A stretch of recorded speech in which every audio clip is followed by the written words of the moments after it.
जय शिवराय मित्रांनो, पक्ष कोणताही असो आणि त्या पक्षात काम करणारे जे कोणी कार्यकर्ते असतील, मग तो कोणताही पक्ष असो, मी कोणत्या पक्षाचं नाव घेत नाही. आता सध्या नगर परिषद आणि नगर पंचायतच्या निवडणुकीचा प्रचार आज थांबणार आहे. उद्या मतदान होणार आहे आणि 3 तारखेला निकाल जाहीर होणार होता. मात्र आता काही नगर पंचायत नगर परिषदांच्या निवडणुका ह्या पुढे ढकलण्यात आलेल्या आहेत. त्यामुळे आता तो निकाल लागतोय का नाही हे आपल्याला बघावं लागेल. मात्र या निवडणुकीच्या माध्यमातून जे कोणते कार्यकर्ते या पक्षांचं काम करतात यांनी एक धडा घ्यायचा आहे. तो धडा असा आहे की एक लक्षात घ्या, आजपर्यंत तुम्ही बघित असाल की पहिल्यापासून जे लोक काही पारंपरिक व्यवसाय करीत असतात, मग त्यांची मुलं त्यांचा तो पारंपरिक व्यवसाय पुढे नेत असतात. ही परंपरा ठरलेली असते आणि ते परंपरेनुसार जातीनुसार असे बऱ्याच लोकांचे तसे व्यवसाय असतात. जसा एखादा शेतकरी असेल तर त्या शेतकऱ्याचा मुलगा शिकला नाही, सवरला नाही किंवा दुसऱ्या व्यवसायात गेला नाही, तर तो आपला परंपरागत व्यवसाय म्हणजे शेती करत असतो. असे बरेच व्यवसाय, आता बाकीचे मी काही नावं घेणार नाही. मात्र तसा धडा आता कार्यकर्त्याला घ्यावा लागणार आहे. कारण तुम्ही बघत असताल आजकाल राजकारणात घराणेशाही किती वाढलेली आहे. तुम्ही बघत असाल आमदाराचाच मुलगा पुढे नेता होतो, युवा कार्यकर्ता होतो. एखाद्या खासदाराचा मुलगा असेल तो पुढे भावी नेता होतो. मग त्या पक्षात जे काम करणारे कार्यकर्ते असतात त्यांच्यासाठी या स्थानिक निवडणुका ज्या असतात, मग त्यामध्ये जिल्हा परिषद असेल, पंचायत समिती असेल, नगर परिषद असेल, नगर पंचायत असेल, या निवडणुकांना कार्यकर्त्यांची निवडणूक म्हणून पाहिलं जात असतं. म्हणजे यामध्ये जे काही विधानसभा असेल, लोकसभा असेल, या निवडणुकामध्ये कार्यकर्ते आपल्या नेत्यासाठी काम करत असतात. अशा कार्यकर्त्यांना न्याय देण्यासाठी, वाव मिळण्यासाठी या स्थानिक स्वराज्य संस्थांच्या निवडणुका असतात.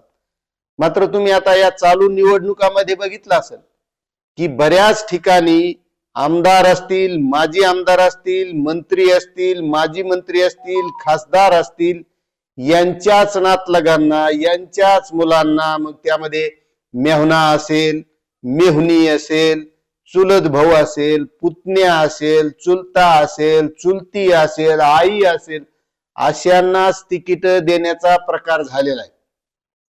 मग जर या निवडणुका कार्यकर्त्यांना न्याय देण्यासाठी असतील आणि जर हेच जे राज्याचे नेते असतील, राष्ट्रीय नेते असतील, हे जर आपल्या कुटुंबांना, आपल्या नातलगांना जर यामध्ये जर तिकीट देऊन निवडणुकीत उभं करत असतील, तर मग हे कार्यकर्ते कशासाठी काम करतात हा त्यांनी विचार करायचा आहे. कारण त्यांना जो न्याय मिळवायचा आहे त्या शहरामध्ये त्यांना काम करायचंय, त्यांच्या त्या वार्डामध्ये काम करायचंय आणि त्या ठिकाणी जर नगरसेवक पदासाठी मंत्र्याचे नातलग मंत्री उभं करत असतील, आमदाराचे नातलगांना आमदार उभं करत असतील, नगराध्यक्ष पदासाठी पुन्हा तेच उभं राहत असतील, तर मग या कार्यकर्त्यांनी तिथं काम करायचंय कशासाठी?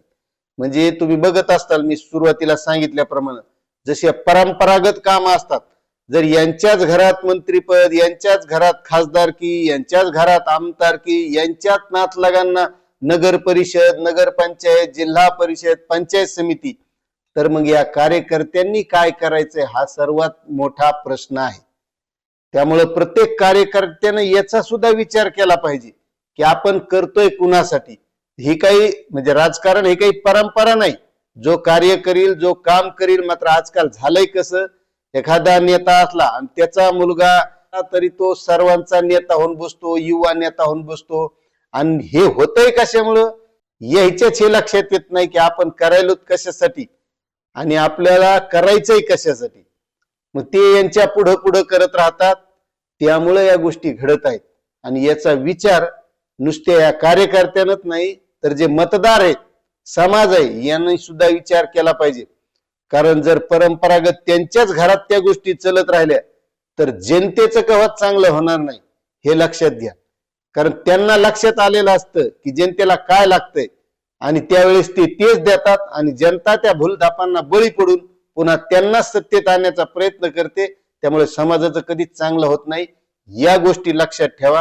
ही आपल्या देशासाठी, राज्यासाठी परंपरा चांगली नाही. कारण यामध्ये कार्यकर्ता घडणार नाही. स्थानिक स्वराज्य संस्थेमध्ये जे काही कार्यकर्ते घडत असतात ज्यांना नगराध्यक्ष पद असेल, नगरसेवक पद असेल, हे पद मिळाल्याच्या नंतर हे भविष्यात राज्यासाठी काम करू शकतात. मात्र जर अशीच परंपरा चालत आली तर त्या नेत्याला माहिती आहे आपण काय केलंय, कशासाठी काय करावं लागतं, तीच वंश परंपरा त्याचा मुलगा चालवतो.